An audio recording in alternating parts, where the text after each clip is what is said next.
you awake? I thought I heard you get up. Yeah, I'm awake. Sorry, I just can't sleep. Are you thinking about him? Yeah, a bit. Usually get back to sleep, my love. I'm fine. No, it's okay. What else is on your mind? I don't know, it seems weird, but I had one of the most vivid dreams of my life. I saw a fox on a snowy mountain, just looking confused and worried. Those eyes, I can't get those eyes out of my head. She was running in the windy snow, looking for something. Do you think it has to do with you and what's been going on? I don't know. It was just a dream, Rachel. They're not meant to make sense. A lot's happened the past couple days, that's all. Well, if you're not going to sleep anyway, you should tell me. I want to hear. All right.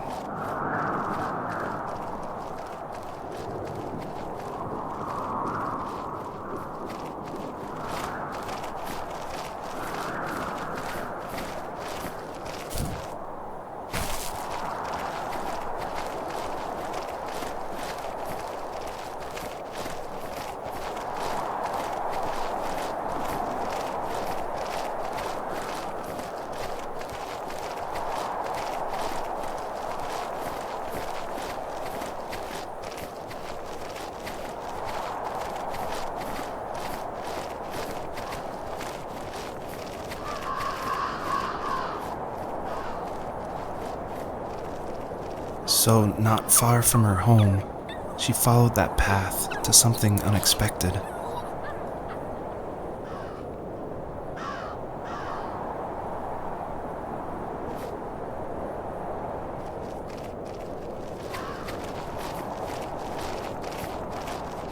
She couldn't stay, though. She had to find her other 2 children. So she took that path. She followed it towards something ancient. Something with answers.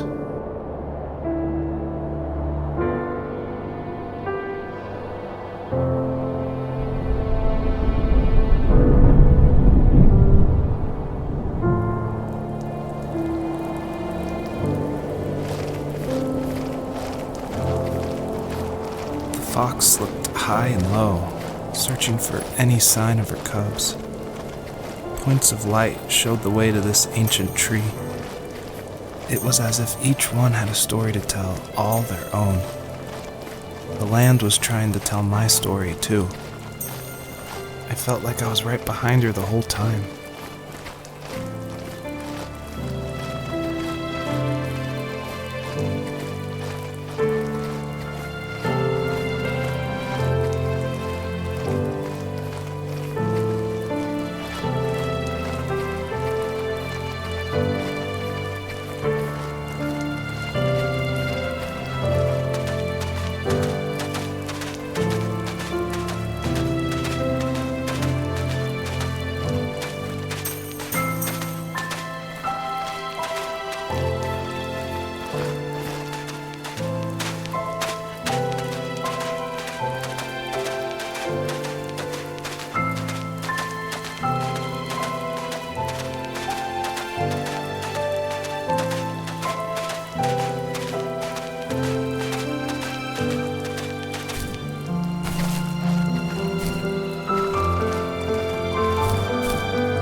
As a kid, did you ever do show and tell in your class?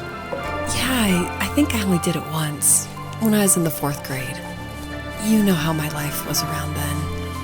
I wanted to show my class what helped pass the time and distracted me, so I brought a dozen paper cranes I had made. I think I told everyone how badly I wanted to be a bird and fly, embarrassingly enough. Don't be embarrassed. Every kid wants to fly.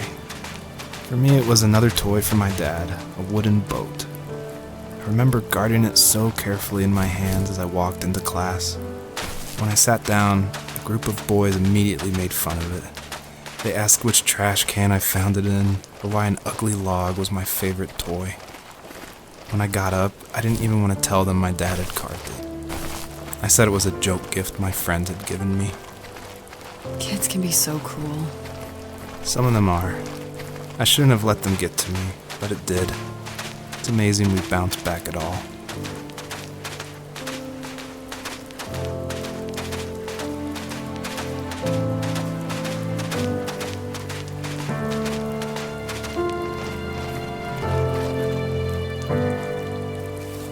Do you remember what my dad did for a living? Wasn't he like a lumberjack? That's one way of putting it. If wood was a canvas, then a carving knife was his paintbrush. Even after working a 50-hour week, even after his hands were more splinters than skin, he would bring home the nicest piece of Alaskan weeping cedar and make me toys. That wooden train was the first toy I can remember, and I loved it. I just knew from a young age I was going to be a lumberjack, like my father.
My teenage years were full of sketching, angst, and trouble. I wasn't popular or unpopular. Maybe just forgettable. I guess that gave me a sense of freedom, so I hung out with crazy kids, doing crazy things, even though I mostly just watched the chaos ensue. We did it all. Put fireworks in mailboxes, hide roadkill in people's garages, break windows of the barber shop in Anchorage. My dad was furious, but he was so busy working he couldn't do much to stop me from going out. I think being an adult means there's no one to stop you making hard decisions. He had to make a living, and he couldn't be in two places at once. Yeah, I realize that now. But at the time, I was sure he was more interested in growing his business than what was going on with me.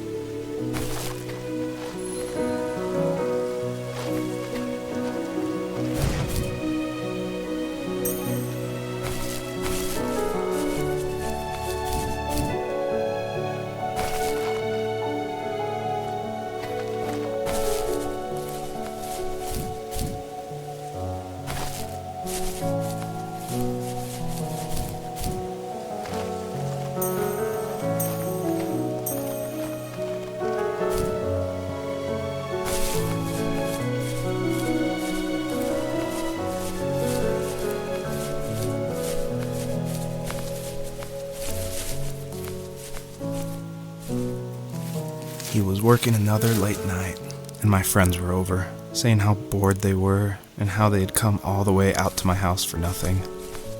One of them mentioned how that old, ugly beyond belief truck was still in the garage, and how we should take it for a spin. I was only 15, so I kind of fought it for a while. The next thing I knew, we were careening around the mountain path, rocks spitting onto the sides of the cliff, while my dad's cringeworthy bluegrass blared out the speakers. I drove while my friends were in the back of that yellow and purple truck, throwing beer bottles and trash at anything remotely interesting. Felt like I was soaring in the air with borrowed wings. But all good things have endings. A cop outside of Eagle River pulled us over after he saw us in a bottle rocket into someone's yard. What followed was a long night of talking to disappointed adults and feeling smaller than ever.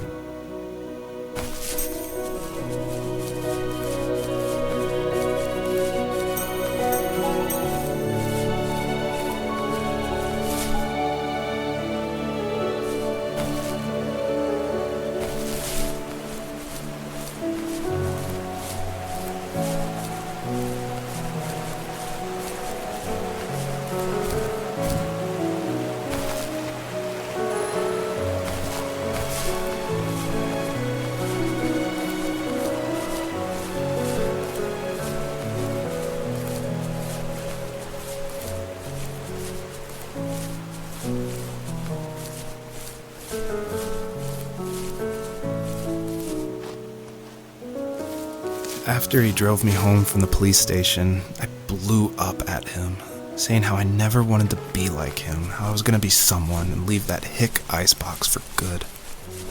He just looked forward at the road with tired eyes. I took out that bluegrass tape from the cassette deck and chucked it out the window. In my sage teenage wisdom, I thought I had proved the ultimate point, but my dad had a different idea. He slammed the brakes, slowly bowed his head while gripping the steering wheel, and finally looked at me. All he said, like it was a polite request, was, "Make this right." I sat there in silence, fuming, but I eventually got out and combed every square inch of the woods, muttering profanity after profanity. I found it 30 minutes later, near a small waterfall off the road. I went back to the truck, put the wet tape back in, and sure enough it worked. We didn't speak another word to each other the rest of the night.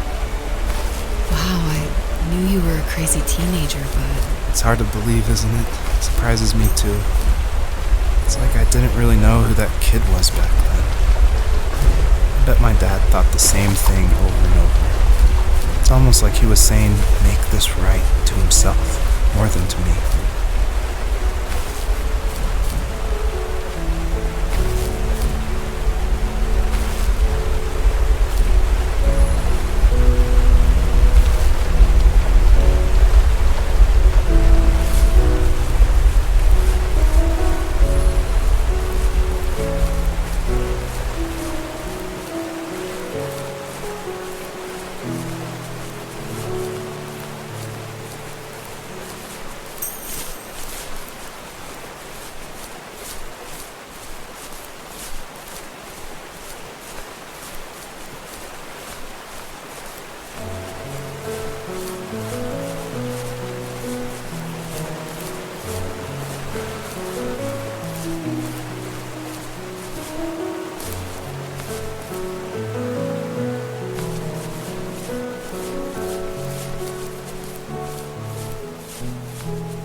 My friends would laugh about that night and talk about how crazy it was, and I laughed along, pretending it didn't bother me.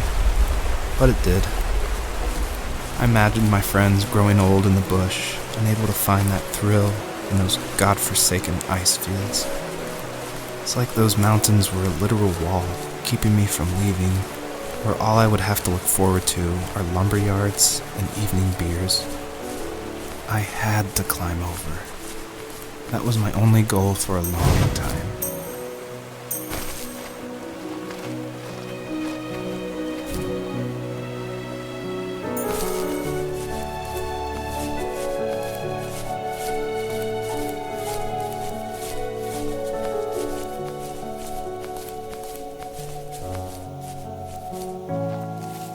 If there was some way I could take my love of drawing and turn it into a way of escape, nothing would make me happier. I wanted to create instead of tearing trees down. I wanted to move to the lower 48, not because I hated it there in Alaska, but I hated the idea of it. It's like all of that spite inside me had created this monster which followed me around my whole teenage years. I put so much energy into doing what others didn't expect of me.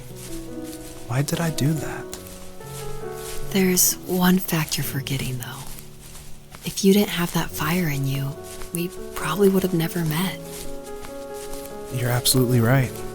Maybe the destination is all that matters in the end. But then why am I awake? Why am I seeing this fox go on her journey? And why can't I stop thinking about my dad?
Even at my most distant, at the times when I detested him the most, he kept reaching out.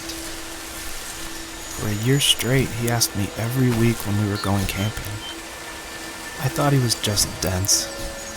Eventually, to shut him up, I agreed. We carried out the worn lawn chairs from the garage and set up a cinder block campfire at the site we'd always used behind the house.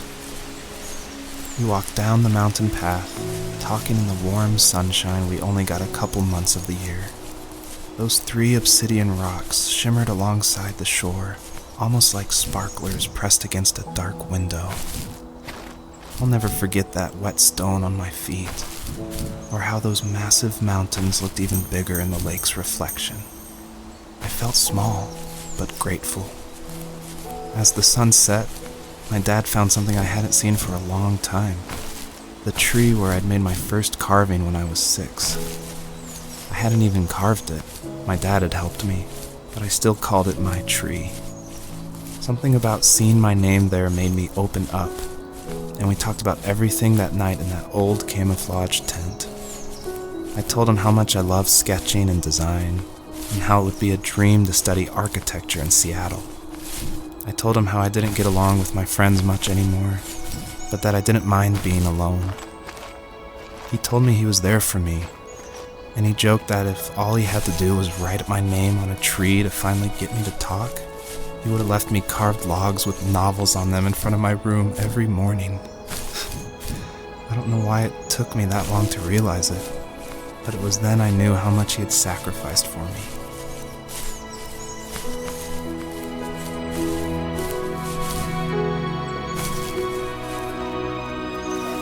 On our property, there were old abandoned pieces of a shed and car long left unused.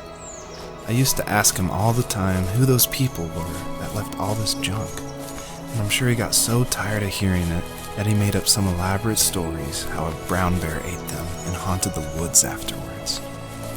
What's funny is I think it made those people seem more real, growing up thinking they were still hanging out like they couldn't say goodbye. I used to tell my friends how I could swear I saw spirits move near the water, and that always freaked them out. I guess it didn't bother me, because the way I saw it, they were normal people with old cars and sheds, just trying to figure out how to survive and be happy in the middle of nowhere. It was a cool thought that they didn't want to leave, but I was a weird kid. Well, you had good company since those ghosts like living in a place where they were brutally devoured.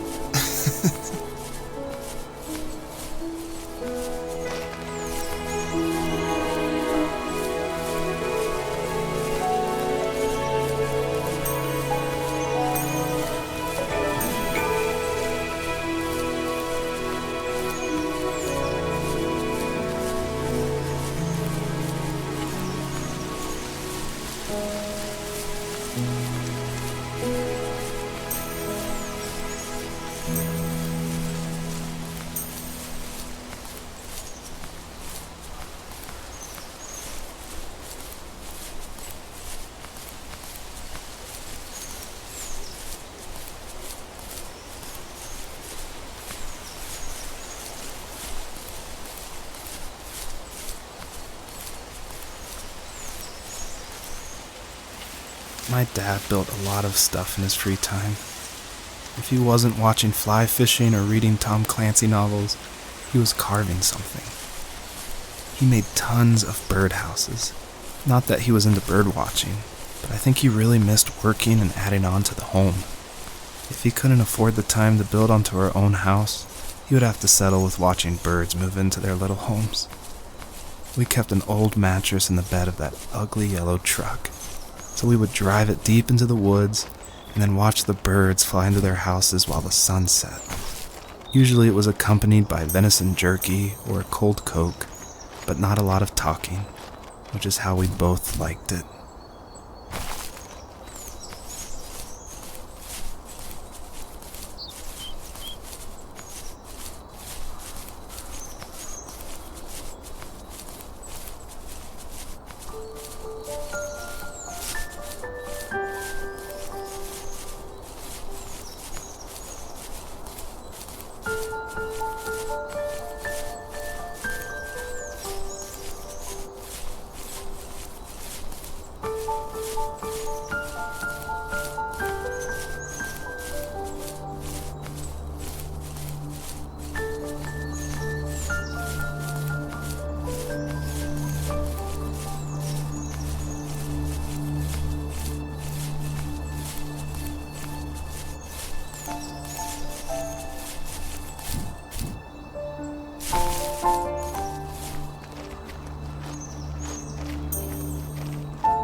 we were happiest underneath the evergreens. We decided it was time to finally map out the hundreds of acres we lived on just to pass the time during the summer. He was only free in the evenings, so I would spend the day wasting time on dial-up internet and sketching, and then we would rush into the woods, pen and map in hand, before evening fell.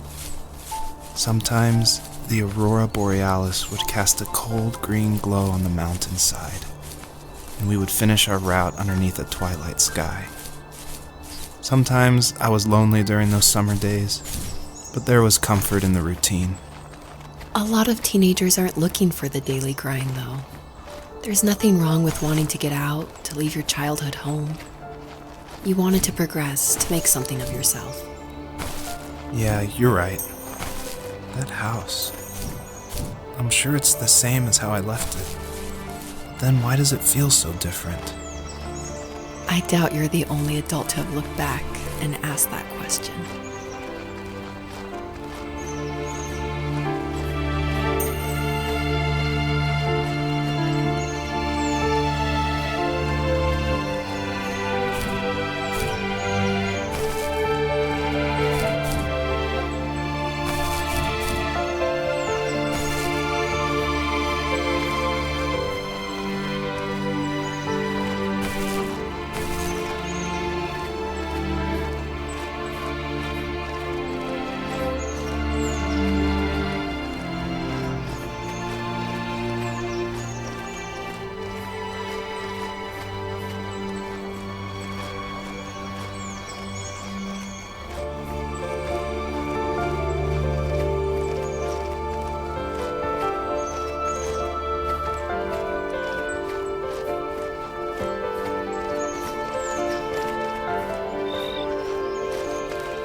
stood nearby, unfazed, like nothing was wrong. My dad is dead, and he's never coming back, Rachel. I can tell you these stories, but I can never reminisce with him again. He can never hold a grandchild that we'll probably never be able to have. I can never talk to him again, and I'll never be able to say I'm sorry for everything.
I need to go to bed. I just can't talk about this anymore.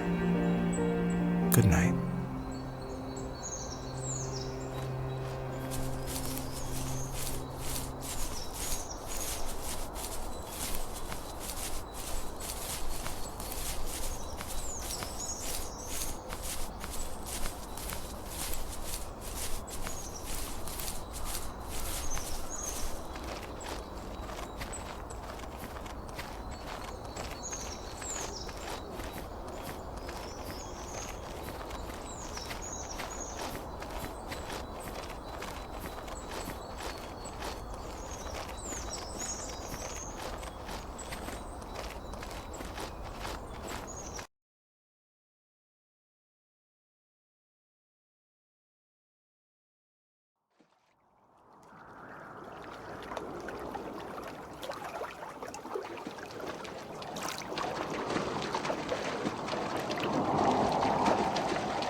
Joseph, you can't go to sleep feeling like this.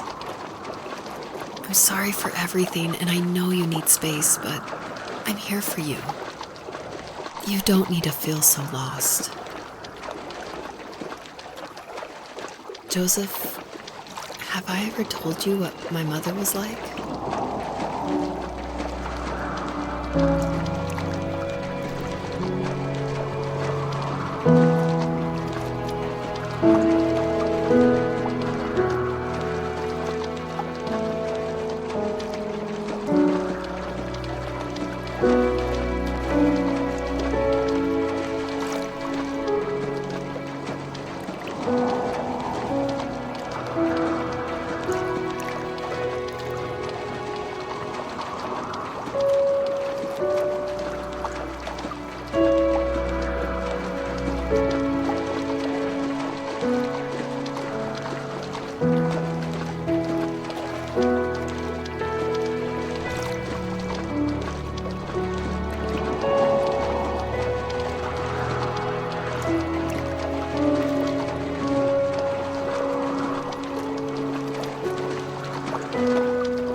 You know what it's like not to have a mom at home.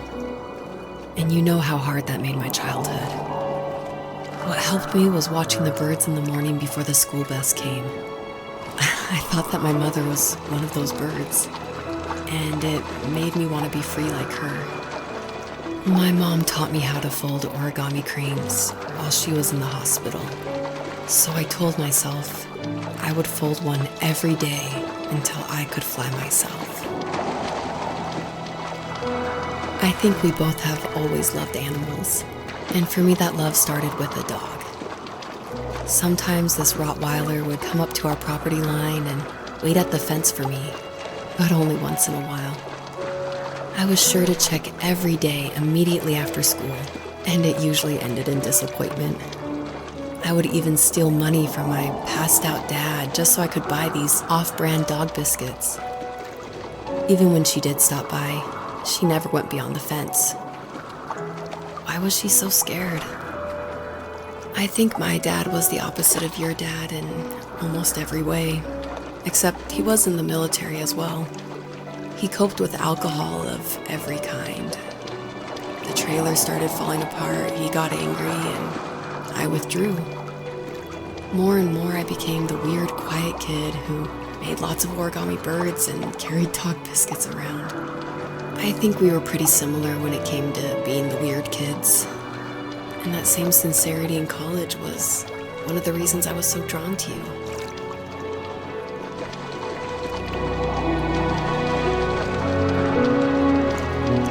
Life got worse and worse. And at one point, I really didn't think I could survive another day with my soul still intact.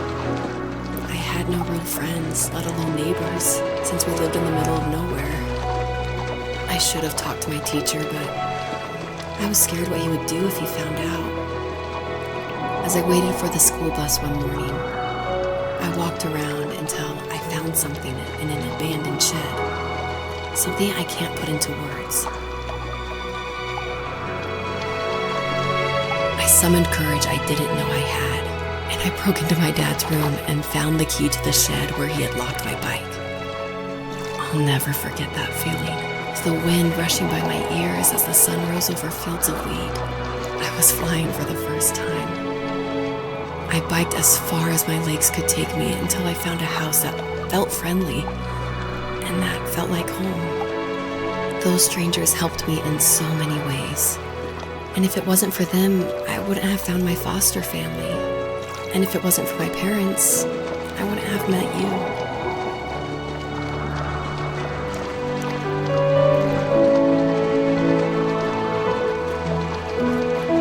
You have strength, Joseph, and you're not as alone as you think. It's all just so pointless. Just waiting for life to happen.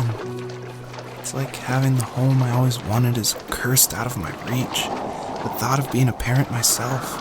How could I do that when I couldn't even be a good son? I'm sorry. I know what you're saying. I just don't know how things will work out. These quiet hours will turn into years. We'll wonder which roads passed us by. Then we'll forge a new road together. Besides, I discovered for myself that one fateful morning where any hopeful road leads to.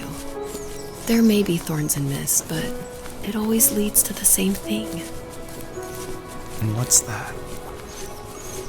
Family. I'm so glad that you're part of my family, Rachel.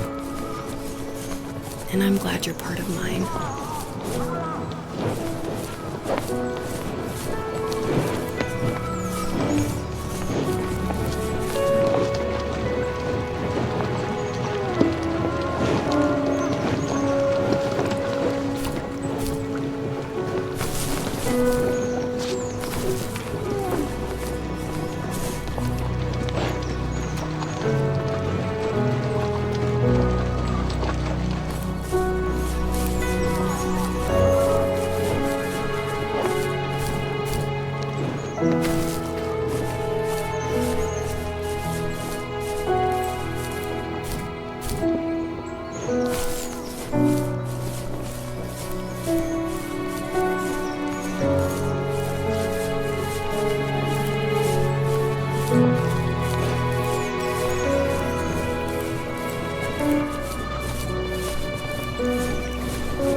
The fox knew her last cub would be waiting for her at the first tree.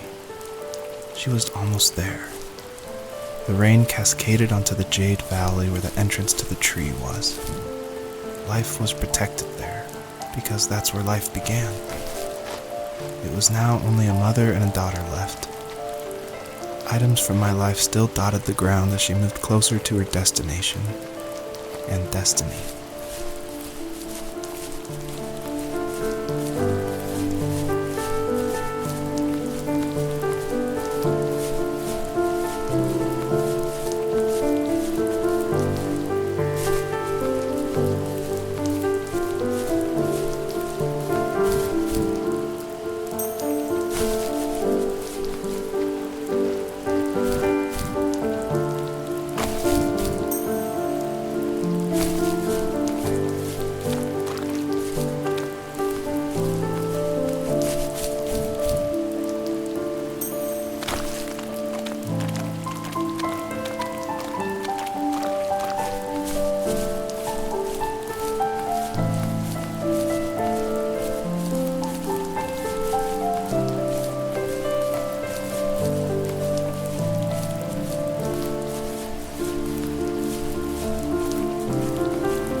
Was that the last time you talked to him?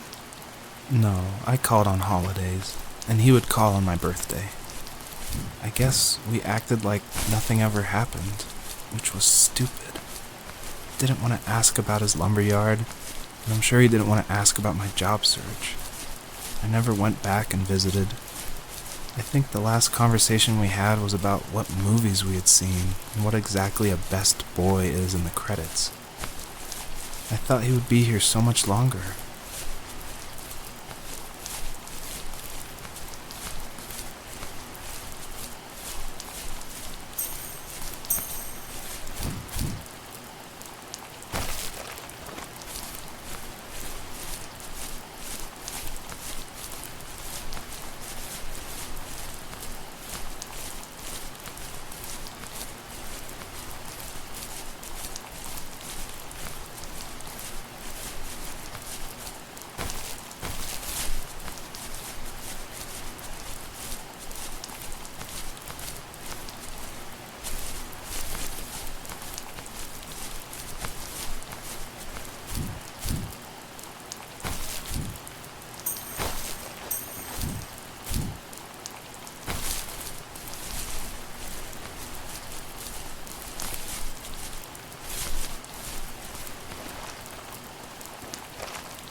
My dad was super supportive with my college plans.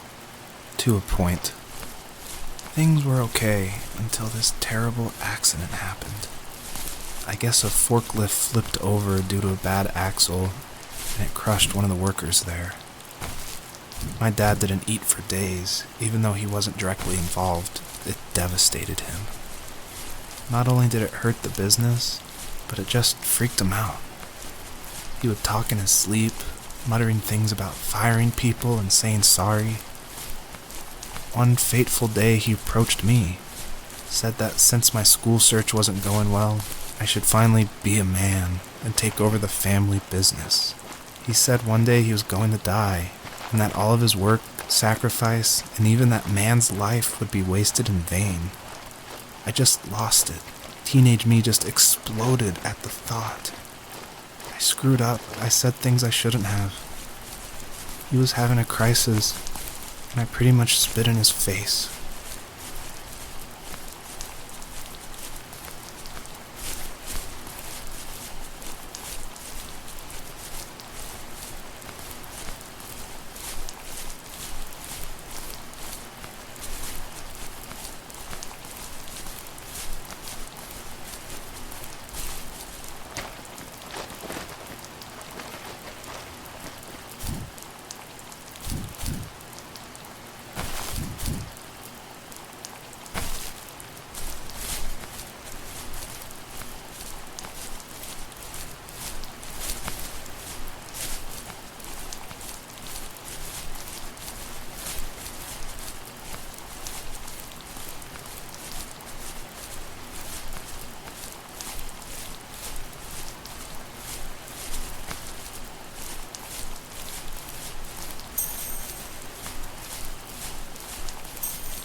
In the distance, the first tree illuminated the wasteland.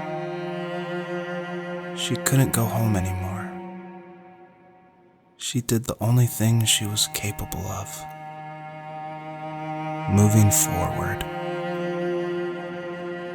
My dad died alone in the middle of the wilderness. I should have been talking to him more. I should have done a lot of things differently.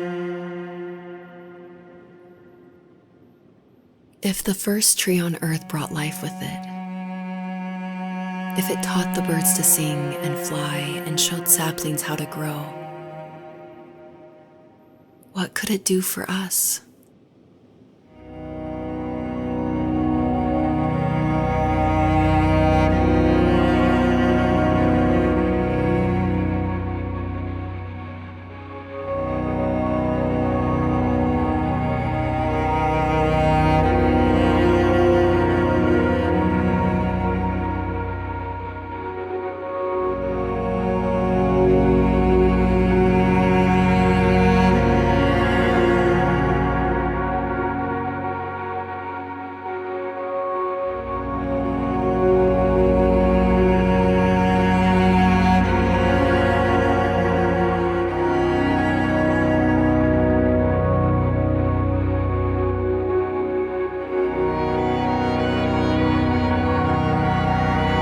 There was a letter I received yesterday from a name I didn't recognize, with a quote I can't stop thinking about.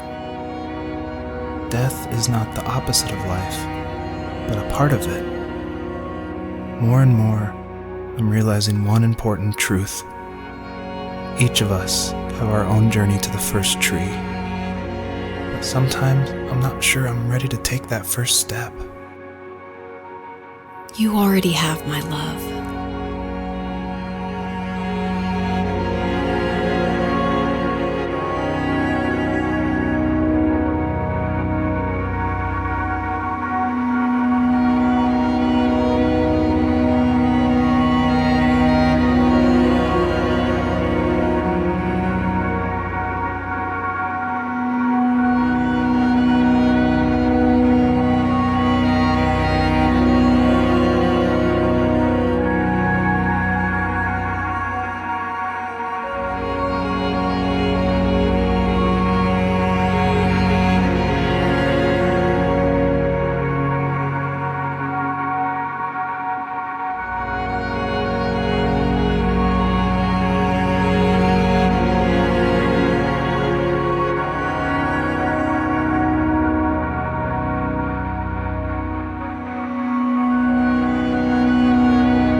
dream, a distraction from tomorrow.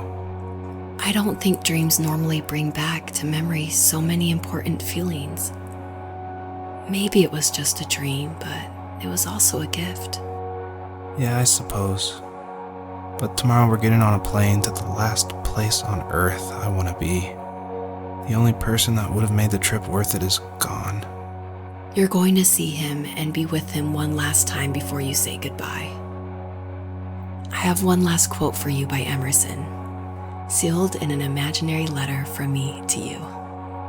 It is the secret of the world that all things subsist and do not die, but only retire a little from sight and afterward return again. Go to sleep, my love. We have a big day tomorrow, but I'll be there with you every step of the way. Thank you. Thanks for listening. Good night, Rachel. Good night, Joseph.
What the hell?